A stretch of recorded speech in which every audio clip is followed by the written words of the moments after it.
ಬಾಂಗ್ಲಾದಲ್ಲಿ BNP ಗೆದ್ದರೂ ಭಾರತಕ್ಕೆ ಸಂಕಷ್ಟ ತಪ್ಪಿಲ್ಲವೇ? ಆ ಹಸಿರು ಮ್ಯಾಪ್ ಹೇಳುತ್ತಿರುವ ಭಯಾನಕ ಸತ್ಯವೇನು? ನಮಸ್ಕಾರ ವೀಕ್ಷಕರೇ, ರಾಜಕೀಯದಲ್ಲಿ ಒಂದು ಮಾತಿದೆ, ನಾವು ಅಂದುಕೊಳ್ಳೋದು ಒಂದು, ಆಗೋದೇ ಇನ್ನೊಂದು. ಸರಿಯಾಗಿ ಇದೇ ಪರಿಸ್ಥಿತಿ ಈಗ ನಮ್ಮ ನೆರೆಯ ಬಾಂಗ್ಲಾದೇಶದ ವಿಚಾರದಲ್ಲಿ ನಿರ್ಮಾಣವಾಗಿದೆಯಾ ಅನ್ನುವಂತಹ ಅನುಮಾನ ಈಗ ಕಾಡೋದಕ್ಕೆ ಶುರುವಾಗಿದೆ. ಬಾಂಗ್ಲಾದೇಶದಲ್ಲಿ ಫಲಿತಾಂಶ ಹೊರಬಿದ್ದಿದೆ. ನಿರೀಕ್ಷೆಯಂತೆಯೇ ಬಾಂಗ್ಲಾದೇಶ ನ್ಯಾಷನಲಿಸ್ಟ್ ಪಾರ್ಟಿನೋ ಅಥವಾ ಬಿಎನ್ಪಿ ಭರ್ಜರಿ ಜಯಬೇರಿ ಬಾರಿಸಿದೆ. ಎಷ್ಟರ ಮಟ್ಟಿಗೆ ಅಂತಂದರೆ ಸಂಸತ್ತಿನ 1/3 ಭಾಗ ಬಹುಮತ ಆ ಪಕ್ಷಕ್ಕೆ ಸಿಕ್ಕಿದೆ. ಇನ್ನೇನು ತೆಹರೀಕ್ ರೆಹಮಾನ್ ಬಾಂಗ್ಲಾದೇಶದ ಚುಕ್ಕಾಣಿಯನ್ನು ಹಿಡಿತಾನೆ, ಆತನೇ ಪ್ರಧಾನಮಂತ್ರಿ. ಈ ರೀತಿ ತನ್ನ ಪ್ರಚಂಡ ವಿಜಯವನ್ನ ಅಂತಾನೆ ಕರಿಬಹುದು. ಯಾವಾಗ ಬಿಎನ್ಪಿ ಗೆಲ್ತೋ ಭಾರತದ ದೆಹಲಿಯಲ್ಲಿ ಕುಳಿತಿದ್ದ ನಾಯಕರು ಒಂದು ದೀರ್ಘಾವಧಿ ನಿಟ್ಟುಸಿರು ಬಿಟ್ರು. ಅಬ್ಬಾ ಸಾಕು, ಅಲ್ಲಿಗೊಂದು ಸ್ಥಿರ ಸರ್ಕಾರ ಬಂತಲ್ಲ, ಇನ್ನು ಮುಂದಾದರೂ ಭಾರತ ಮತ್ತು ಬಾಂಗ್ಲಾದೇಶದ ಸಂಬಂಧ ಸುಧಾರಣೆ ಆಗಬಹುದು, ಹಳೆ ಕಿರಿಕಿರಿಗಳು ತಪ್ಪಬಹುದು ಅಂತ ಭಾರತದ ರಾಜತಾಂತ್ರಿಕ ವಲಯದಲ್ಲಿ ಒಂದು ಸಣ್ಣ ನೆಮ್ಮದಿ ಕಾಣ್ತಾಗಿತ್ತು. ಆದರೆ ವೀಕ್ಷಕರೇ, ಈ ನೆಮ್ಮದಿ ಬಹಳ ಗಂಟೆ ಉಳಿಲಿಲ್ಲ. ಯಾಕಂದರೆ ಗೆದ್ದ ಕೆಲವೇ ಗಂಟೆಗಳಲ್ಲಿ ಬಿಎನ್ಪಿ ನಾಯಕರು ತಮ್ಮ ನಿಜವಾದ ಬಣ್ಣವನ್ನು, ಅಥವಾ ರಾಜಕೀಯ ಭಾಷೆಯಲ್ಲಿ ಹೇಳೋದಾದರೆ ತಮ್ಮ ನಿಜವಾದ ಅಜೆಂಡಾವನ್ನು ತೋರಿಸೋದಕ್ಕೆ ಶುರು ಮಾಡಿದ್ದಾರೆ. ಮೊಹಮ್ಮದ್ ಯೂನಸ್ನ ಮಧ್ಯಂತರ ಸರ್ಕಾರ ಯಾವ ಪಾಲಿಸಿಗಳನ್ನು ಅನುಸರಿಸ್ತಾ ಇತ್ತೋ ಅದೇ ಹಾದಿಯನ್ನು ನಾವೂ ಕೂಡ ಮುಂದುವರಿಸ್ತಿದ್ವಿ ಅನ್ನೋ ಬಲವಾದ ಸುಳಿವನ್ನು ಕೊಡ್ತಾಗಿದೆ ಇದೇ ತೆಹರೀಕ್ ಸರ್ಕಾರ. ಅಂದರೆ ಯೂನಸ್ ಸರ್ಕಾರ ಹೋಗಿ ಬಿಎನ್ಪಿ ಸರ್ಕಾರ ಬಂದರೂ ಕೂಡ ಯೂನಸ್ 2.0 ವರ್ಷನ್ ಆಗುತ್ತಾ, ಭಾರತ ಮತ್ತೆ ಸಂಕಷ್ಟಕ್ಕೆ ಸಿಲುಕಿಕೊಳ್ಳುತ್ತಾ ಅನ್ನೋದು ಈಗಿರೋ $1 ಮಿಲಿಯನ್ ಪ್ರಶ್ನೆ. ಅದಕ್ಕಿಂತಲೂ ಮುಖ್ಯವಾಗಿ ಈ ಚುನಾವಣೆಯ ಫಲಿತಾಂಶ ಬಂದ ಮೇಲೆ ಒಂದು ಮ್ಯಾಪ್ ಅಥವಾ ನಕ್ಷೆ ರಿಲೀಸ್ ಆಗಿದೆ ಮತ್ತು ಅಂಕಿಅಂಶಗಳನ್ನು ನೋಡ್ತಾಗಿದ್ರೆ ಬಾಂಗ್ಲಾದೇಶದಲ್ಲಿರುವ ಅಲ್ಪಸಂಖ್ಯಾತ ಹಿಂದೂ ಸಮುದಾಯಕ್ಕೆ ಇದು ಶುಭ ಸುದ್ದಿ ಅಲ್ಲವೇ ಅಲ್ಲ. ಬಿಎನ್ಪಿ ಬಂದ್ರೆ, ಅದೇ ತಾರಿಕ್ ರೆಹಮಾನ್ ಪ್ರಧಾನಿಯಾದ್ರೆ ಹಿಂದೂಗಳು ಸೇಫ್ ಆಗಿರ್ತಾರೆ ಅಂತ ಯಾರೆಲ್ಲ ಅಂದುಕೊಂಡಿದ್ರು ಅವರ ಲೆಕ್ಕಾಚಾರ ಉಲ್ಟಾ ಆಗುವಂತಹ ಆತಂಕಕಾರಿ ವಿಷಯಗಳು ಈ ರಿಸಲ್ಟ್ನಲ್ಲಿ ಅಡಗಿದೆ. ಹಾಗಾದ್ರೆ ಏನಿದು ಬಾಂಗ್ಲಾ ಎಲೆಕ್ಷನ್ ಇನ್ಸೈಡ್ ಸ್ಟೋರಿ? ಭಾರತಕ್ಕೆ ಧನ್ಯವಾದ ಹೇಳಿದ ತಾರಿಕ್ ರೆಹಮಾನ್ ಮರುಕ್ಷಣವೇ ಶೇಖ್ ಹಸೀನಾ ವಿಚಾರದಲ್ಲಿ ಖ್ಯಾತೆ ತೆಗಿತಾ ಇರೋದಾದ್ರೂ ಯಾಕೆ? ಮತ್ತು ಆ ಚುನಾವಣಾ ಮ್ಯಾಪ್ ಹಿಂದೂಗಳಿಗೆ ಮತ್ತು ಭಾರತದ ಗಡಿ ಭದ್ರತೆಗೆ ಎಂಥ ಎಚ್ಚರಿಕೆಯ ಗಂಟೆ ಬಾರಿಸ್ತಾಗಿದೆ? ಇವೆಲ್ಲವನ್ನ ಎಳೆಯಾಗಿ ಮತ್ತು ಅತ್ಯಂತ ಆಳವಾಗಿ ಇವತ್ತಿನ ಈ ವಿಶೇಷ ವಿಡಿಯೋದಲ್ಲಿ ಚರ್ಚೆ ಮಾಡೋಣ. ಆದರೆ ಅದಕ್ಕಿಂತ ಮುಂಚೆ ಈ ಬಿಎನ್ಪಿ ಪಕ್ಷ ಭಾರತ ವಿರೋಧಿ ಪಕ್ಷನ? ತಾರಿಕ್ ರೆಹಮಾನ್ ಭಾರತ ವಿರೋಧಿನ? ಮೋದಿಯವರು ಈ ವಿರೋಧಿ ಪಕ್ಷಕ್ಕೆ, ಭಾರತ ವಿರೋಧಿ ಸರ್ಕಾರಕ್ಕೆ ತಕ್ಕ ಉತ್ತರವನ್ನು ಕೊಡಬೇಕು. ಇನ್ನು ಮುಂದೆ ಬಾಂಗ್ಲಾದೇಶ ಅಥವಾ ಬಾಂಗ್ಲಾದೇಶದಲ್ಲಿ ಒಬ್ಬ ಹಿಂದುವಿನ ಮೇಲೆ ಅಟ್ಯಾಕ್ ಆದರೆ ಬಾಂಗ್ಲಾದೇಶದ ವಿರುದ್ಧ ಭಾರತ ಸರ್ಜಿಕಲ್ ಸ್ಟ್ರೈಕ್ ಮಾಡಬೇಕು. ಭಾರತದಲ್ಲಿ ಅಡಗಿ ಕೂತಿರುವಂತಹ ಬಾಂಗ್ಲಾದೇಶದ ನಾಯಿಗಳನ್ನು ಹೊಡೆದುರುಳಿಸಬೇಕು, ಹೊರಗೆ ಹಾಕಬೇಕು. ಬಾಂಗ್ಲಾದೇಶಿ ಅಕ್ರಮ ನುಸುಳುಕೋರರಿದ್ದಾರಲ್ಲ, ಅವರೆಲ್ಲರನ್ನ ಇಡೀ ಭಾರತದಿಂದ ಕ್ಲೀನ್ ಮಾಡಬೇಕು. ನಿಮಗೇನನ್ಸುತ್ತೆ? ಕಮೆಂಟ್ ಬಾಕ್ಸ್ನಲ್ಲಿ ತಿಳಿಸಿ. ಬನ್ನಿ ವಿಡಿಯೋವನ್ನು ಶುರು ಮಾಡೋಣ. ವೀಕ್ಷಕರೇ, ಈ ಬಾಂಗ್ಲಾದೇಶದ ವಿಡಿಯೋ ಮಾಡುವಾಗ ಒಂದು ಮಾತನ್ನು ಸ್ಪಷ್ಟವಾಗಿ ಹೇಳಿದ್ವಿ. ಬಾಂಗ್ಲಾದೇಶದ ವಿಚಾರದಲ್ಲಿ ಪ್ರಸ್ತುತ ಸನ್ನಿವೇಶದಲ್ಲಿ ಭಾರತಕ್ಕಿರುವ ಕಟ್ಟಕಡೆಯ ಭರವಸೆ ಅಂತಂದ್ರೆ ಅದು ಬಿಎನ್ಪಿ ಮಾತ್ರ ಅಂತ. ಯಾಕೆ? ಭಾರತಕ್ಕೆ ಬೇರೆ ದಾರಿನೇ ಇರಲಿಲ್ವಾ? ಇದನ್ನು ಅರ್ಥ ಮಾಡ್ಕೊಳ್ಬೇಕಂತಂದ್ರೆ ನಾವೊಂದು ಸ್ವಲ್ಪ ಫ್ಲಾಶ್ ಬ್ಯಾಕ್ ಹೋಗಬೇಕು. ಕಳೆದ 15 ವರ್ಷಗಳಿಂದ ಬಾಂಗ್ಲಾದೇಶವನ್ನ ಆಳಿದ್ದು ಶೇಖ್ ಹಸೀನಾ ಅವರ ಅವಾಮಿ ಲೀಗ್. ಇದು ಭಾರತಕ್ಕೆ ಅತ್ಯಂತ ಆಪ್ತವಾಗಿತ್ತು.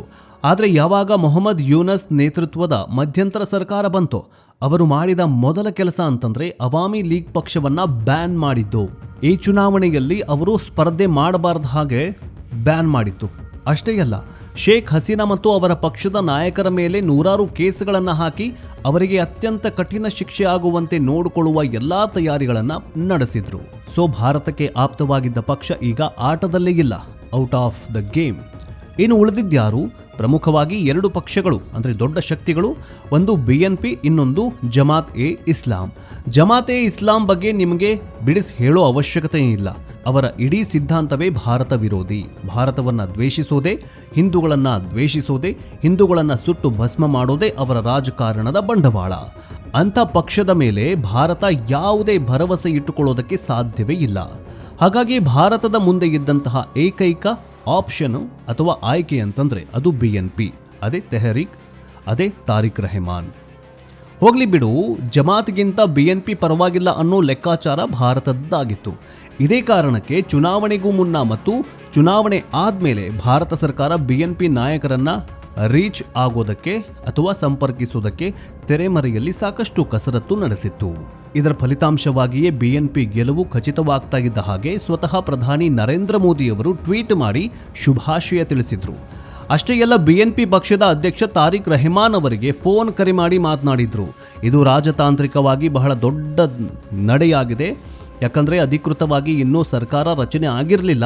ಆದರೂ ಭಾರತದ ಪ್ರಧಾನಿ ಮುತುವರ್ಜಿ ವಹಿಸಿ ಕರೆ ಮಾಡ್ತಾರಂತಂದ್ರೆ ಭಾರತಕ್ಕೆ BNP ಜೊತೆ ಸಂಬಂಧ ಚೆನ್ನಾಗಿಟ್ಟುಕೊಳ್ಳೋದು ಎಷ್ಟು ಅನಿವಾರ್ಯ ಅನ್ನೋದು ಗೊತ್ತಾಗತ್ತೆ. ಪ್ರಧಾನಿ ನರೇಂದ್ರ ಮೋದಿ ಅವರು ಫೋನ್ ಮಾಡಿದ ನಂತರ ಮಮತಾ ಬ್ಯಾನರ್ಜಿ ಒಂದು ಹೆಜ್ಜೆ ಮುಂದೆ ಹೋಗಿ ನನ್ನ ತಮ್ಮನೇ ಸರ್ಕಾರ ಮಾಡ್ತಾ ಇದ್ದಾನೆ, ನನ್ನ ತಮ್ಮನ ಗೆಲುವು ಅಂತ, ಮೈ ಬ್ರದರ್ ವಿನ್ ಅಂತ ಟ್ವೀಟ್ ಮಾಡ್ತಾರೆ ಮಮತಾ ಬ್ಯಾನರ್ಜಿ ಅವರು. ಇನ್ನು BNPಯ ಧನ್ಯವಾದದ ಹಿಂದಿರೋ ಅಸಲಿ ರಹಸ್ಯ ಏನು? ಇಲ್ಲಿ ಒಂದು ಇಂಟ್ರೆಸ್ಟಿಂಗ್ ವಿಚಾರ ನೀವು ಗಮನಿಸಲೇಬೇಕು. ಪ್ರಧಾನಿ ಮೋದಿ ವಿಶ್ ಮಾಡಿದ ತಕ್ಷಣ BNP ಪಕ್ಷ ಭಾರತಕ್ಕೆ ಧನ್ಯವಾದ ಹೇಳಿದೆ. ಇವರು ಹೇಳಿದ ಮಾತಿನ ವೈಖರಿ ಹೇಗಿತ್ತು ಗೊತ್ತಾ? ಬಾಂಗ್ಲಾದೇಶದ ಚುನಾವಣೆಯನ್ನ ಭಾರತ ಮಾನ್ಯ ಮಾಡಿದ್ದಕ್ಕಾಗಿ ನಾವು ಭಾರತಕ್ಕೆ ಆಭಾರಿಯಾಗಿದ್ದೇವೆ ಮತ್ತು ತಾರಿಕ್ ರೆಹಮಾನ್ ಅವರಿಗೆ ಶುಭಾಶಯ ತಿಳಿಸಿದ್ದಕ್ಕೆ ಧನ್ಯವಾದಗಳು ಅಂತ. ಇಲ್ಲಿ ಶುಭಾಶಯಕ್ಕೆ ಧನ್ಯವಾದ ಹೇಳೋದು ಸಹಜ, ಆದರೆ ಚುನಾವಣೆಯನ್ನ ಮಾನ್ಯ ಮಾಡಿದ್ದಕ್ಕೆ ಧನ್ಯವಾದ ಅಂತ ಯಾಕೆ ಹೇಳಿದ್ರು? ಇದರ ಹಿಂದೆ ಒಂದು ದೊಡ್ಡ ಭಯ ಮತ್ತು ಆತಂಕ ಅಡಗಿತ್ತು.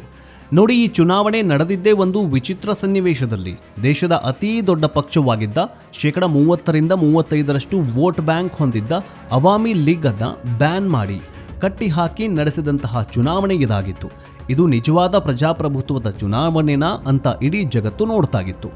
ಎರಡನೇದಾಗಿ, ಚುನಾವಣೆಯ ದಿನ ನಡೆದಂತಹ ಅಕ್ರಮಗಳು, ಮತಗಟ್ಟೆಗಳನ್ನು ಹೈಜಾಕ್ ಮಾಡಿದ್ದು, ಬ್ಯಾಲೆಟ್ ಪೇಪರ್ಗಳನ್ನು ಮೊದಲೇ ಹಂಚಿದ್ದು, ಇದೆಲ್ಲ ಜಗಜ್ಜಾಹೀರಾಗಿತ್ತು. ಈ ಸಂದರ್ಭದಲ್ಲಿ ಮೊಹಮ್ಮದ್ ಯೂನಸ್ ಸರ್ಕಾರ ಮತ್ತು BNP ಪಕ್ಷಕ್ಕೆ ಇದ್ದ ಒಂದೇ ಒಂದು ದೊಡ್ಡ ಭಯ ಅಂತಂದರೆ ಭಾರತ ಏನಾದರೂ ಎಲೆಕ್ಷನ್ ಸರಿಯಿಲ್ಲ, ಇದರಲ್ಲಿ ಅಕ್ರಮ ನಡೆದಿದೆ ಅಂತ ಅಪಸ್ವರ ತೆಗೆದ್ರೆ ಕಷ್ಟ ಅನ್ನೋದು. ಯಾಕಂದರೆ ದಕ್ಷಿಣ ಏಷ್ಯಾದಲ್ಲಿ ಭಾರತದ ನಿಲುವಿಗೆ ಬಹಳ ಬೆಲೆಯಿದೆ. ಭಾರತವೇನಾದರೂ ಈ ಚುನಾವಣೆಯನ್ನು ತಿರಸ್ಕರಿಸಿದರೆ ಅಮೆರಿಕಾನೋ ಅಥವಾ ಯುರೋಪ್ ದೇಶಗಳಿಗೂ ಕೂಡ ಪ್ರಶ್ನೆ ಮಾಡೋ ಸಾಧ್ಯತೆ ಇರುತ್ತೆ. ಇದೇ ಕಾರಣಕ್ಕೆ ದಯವಿಟ್ಟು ನಿಮ್ಮ ಚುನಾವಣಾ ವೀಕ್ಷಕರನ್ನ ಕಳುಹಿಸಿ ಅಂತ ಯುಎಸ್ ಸರ್ಕಾರ ಭಾರತವನ್ನು ಗೋಗರೆದಿತ್ತು. ಆದರೆ ಭಾರತ ಇದನ್ನು ರಿಜೆಕ್ಟ್ ಮಾಡಿತ್ತು. ಆದರೆ ಯಾವಾಗ ರಿಸಲ್ಟ್ ಬಂತೋ ಭಾರತ ಹಳೆದೆಲ್ಲವನ್ನ ಮರೆತು ವಾಸ್ತವವನ್ನು ಒಪ್ಪಿಕೊಂಡು BNP ಗೆಲುವನ್ನು ಸ್ವಾಗತಿಸ್ತು.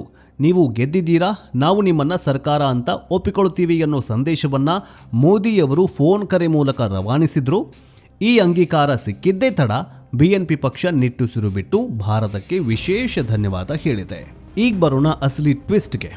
ಭಾರತದ ಜೊತೆ ಚೆನ್ನಾಗಿರ್ತೀವಿ ಅಂತ ಹೇಳ್ತಾ ಇರೋ BNP ಗೆದ್ದ ತಕ್ಷಣ ತನ್ನ ವರಸೆ ಬದಲಿಸ್ತಾ ಇದೆಯಾ?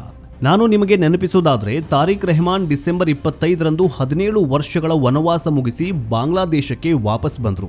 ಬಂದ ತಕ್ಷಣ ಇಡೀ ಎಲೆಕ್ಷನ್ ಕ್ಯಾಂಪೇನ್ನಲ್ಲಿ ಅವರು ಫಾಲೋ ಮಾಡಿದ್ದು ಒಂದೇ strategy: no anti India rhetoric, Bharat ವಿರುದ್ಧ ಹೆಚ್ಚು ಮಾತನಾಡಬಾರದು. ತನ್ನ ಭಾಷಣಗಳಲ್ಲಿ ಅವರು ಎಲ್ಲೂ ಕೂಡ ಶೇಖ್ ಹಸೀನಾ ಅವರನ್ನು ಭಾರತ ವಾಪಸ್ ಕೊಡಬೇಕು, ಭಾರತ ಅವರಿಗೆ ಆಶ್ರಯ ಕೊಟ್ಟಿದ್ದು ತಪ್ಪು ಅಂತ ಹೇಳಲೇ ಇಲ್ಲ. ಅವರ ಫೋಕಸ್ ಏನಾದರೂ ನಾವು ಭಾರತದ ಜೊತೆಗೆ ಸಮತೋಲನ ಮತ್ತು ಸ್ಥಿರವಾದ ಸಂಬಂಧವನ್ನು ಹೊಂದಬೇಕು ಅನ್ನೋದೇ ಆಗಿತ್ತು. ಕೇವಲ ಗಡಿಯಲ್ಲಿ BSF ವಿಚಾರದಲ್ಲಿ ಮಾತ್ರ ಅವರು ಸ್ವಲ್ಪ ಧ್ವನಿ ಎತ್ತಿದ್ರು. ಅದು ಬಿಟ್ಟರೆ ಭಾರತವನ್ನು ಟೀಕಿಸಿ ವೋಟ್ ಬ್ಯಾಂಕನ್ನು ಮಾಡಿರಲಿಲ್ಲ, ಅಂದರೆ ವೋಟ್ ಕೇಳಿರಲಿಲ್ಲ. ಇದು ಭಾರತಕ್ಕೂ ಕೂಡ ಇಷ್ಟವಾಗಿತ್ತು. ಪರವಾಗಿಲ್ಲ, ಹುಡುಗ ಸ್ವಲ್ಪ ಮೆಚ್ಯೂರ್ಡ್ ಆಗಿದ್ದಾನೆ, ಹಳೆ ದ್ವೇಷವನ್ನು ಏನು ಸಾಧಿಸ್ತಾ ಇಲ್ಲ ಅಂತ ಭಾರತ ಅಂದುಕೊಂಡಿತ್ತು. ಆದರೆ ಪಿಕ್ಚರ್ ಅಭಿ ಬಾಕಿ ಹೈ. ಚುನಾವಣೆ ರಿಸಲ್ಟ್ ಬಂದು BNPಗೆ ಬಹುಮತ ಸಿಕ್ಕಿದ್ದ ಹಾಗೆ ಸೀನ್ ಚೇಂಜ್ ಆಗಿದೆ. ತಾರಿಕ್ ರೆಹಮಾನ್ ಅವರ ಬಲಗೈ ಬಂಟ ಮತ್ತು BNP ಪಕ್ಷದ ಪ್ರಭಾವಿ ನಾಯಕ ಸಲಾವುದ್ದೀನ್ ಅಹಮದ್ ಮೀಡಿಯಾ ಮುಂದೆ ಒಂದು ಬಾಂಬ್ ಸಿಡಿಸಿದ್ದಾನೆ. ಅವನು ಏನು ಹೇಳ್ತಾನಂದರೆ, ಶೇಖ್ ಹಸೀನಾ ಅವರನ್ನು ಭಾರತ ನಮಗೆ ಹಸ್ತಾಂತರ ಮಾಡಲೇಬೇಕು, ಅವರು ಬಾಂಗ್ಲಾದೇಶಕ್ಕೆ ಬಂದು ಇಲ್ಲಿನ ಕಾನೂನಿನ ಪ್ರಕಾರ ವಿಚಾರಣೆ ಎದುರಿಸಲೇಬೇಕು. ಈಗಾಗಲೇ ಮಧ್ಯಂತರ ಸರ್ಕಾರ ಭಾರತದ ವಿದೇಶಾಂಗ ಇಲಾಖೆ ಜೊತೆ ಮಾತಾಡ್ತಾ ಇದೆ, ದಾಖಲೆಗಳನ್ನು ಕೊಡ್ತಾ ಇದೆ.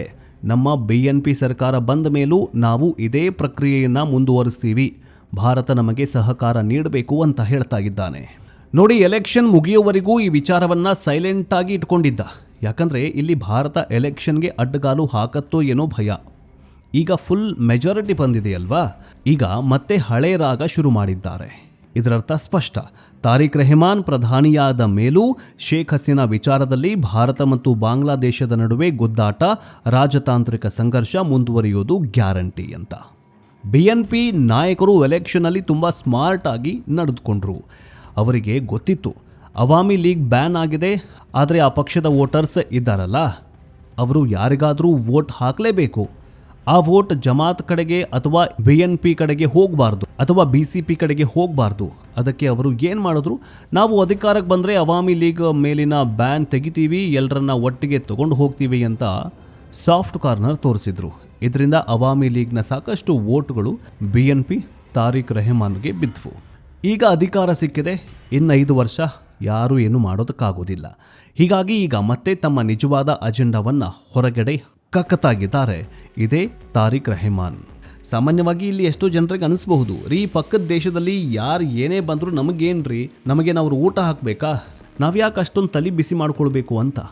ಆದರೆ ವೀಕ್ಷಕರೇ, ಅಂತಾರಾಷ್ಟ್ರೀಯ ರಾಜಕಾರಣದಲ್ಲಿ, ಅದರಲ್ಲೂ ನೆರೆಹೊರೆಯ ವಿಚಾರದಲ್ಲಿ ನಾವು ಹೇಗೆ ಸುಮ್ಮನೆ ಇರೋದಕ್ಕಾಗಲ್ಲ. ನೆರೆಮನೆಯಲ್ಲಿ ಬೆಂಕಿ ಬಿದ್ದಾಗ ನಾನು ನನ್ನ ಮನೆಯಲ್ಲಿ AC ಹಾಕ್ಕೊಂಡು ಮಲಗ್ತೀನಿ ಅನ್ನೋದಕ್ಕೆ ಆಗೋದಿಲ್ಲ. ಆ ಬೆಂಕಿಯ ಜ್ವಾಲೆ ನಮ್ಮ ಮನೆಗೂ ಬಂದೇ ಬರುತ್ತೆ. ಭಾರತ ಬಾಂಗ್ಲಾದೇಶದ ಬಗ್ಗೆ ಇಷ್ಟೊಂದು ಆಸಕ್ತಿ ವಹಿಸ್ತಾ ಇರೋದಕ್ಕೆ ಪ್ರಮುಖವಾಗಿ 3 ಕಾರಣಗಳಿದ್ದಾವೆ. ಅಲ್ಪಸಂಖ್ಯಾತರ ಸುರಕ್ಷತೆ. ಬಾಂಗ್ಲಾದೇಶದಲ್ಲಿ ಲಕ್ಷಾಂತರ ಹಿಂದೂಗಳು, ಬೌದ್ಧರು ಮತ್ತು ಕ್ರಿಶ್ಚಿಯನರು ಇದ್ದಾರೆ. ಇಲ್ಲಿ ಒಂದು ಸ್ಥಿರವಾದ ಜಾತ್ಯತೀತ ನಿಲುವಿನ ಸರ್ಕಾರ ಇದ್ರೆ ಮಾತ್ರ ಅವರು ನೆಮ್ಮದಿಯಿಂದ ಬದುಕೋದಕ್ಕೆ ಸಾಧ್ಯ. ಅಲ್ಲಿ ಹಿಂದೂಗಳ ಮೇಲೆ ದೌರ್ಜನ್ಯ ನಡೆದರೆ ಅದರ ಬಿಸಿ ಪಶ್ಚಿಮ ಬಂಗಾಳ, ಅಸ್ಸಾಂ ಮತ್ತು ತ್ರಿಪುರಾ ರಾಜ್ಯಗಳಿಗೆ ತಟ್ಟತ್ತೆ. ನಿರಾಶ್ರಿತರ ಪ್ರವಾಹ ಹರಿದು ಬರುತ್ತೆ. ಇದು ಭಾರತದ ಆಂತರಿಕ ಭದ್ರತೆಗೆ ದೊಡ್ಡ ಸಮಸ್ಯೆಯಾಗತ್ತೆ. ಇನ್ನು ನಾರ್ತ್ ಈಸ್ಟ್ ಸುರಕ್ಷತೆ. ನಿಮಗೆ ಗೊತ್ತಿರಬಹುದು, ಭಾರತದ ಈಶಾನ್ಯ ರಾಜ್ಯಗಳಲ್ಲಿ ಪ್ರತ್ಯೇಕತಾವಾದಿಗಳ ಗುಂಪುಗಳು ಸಕ್ರಿಯವಾಗಿದ್ದವು.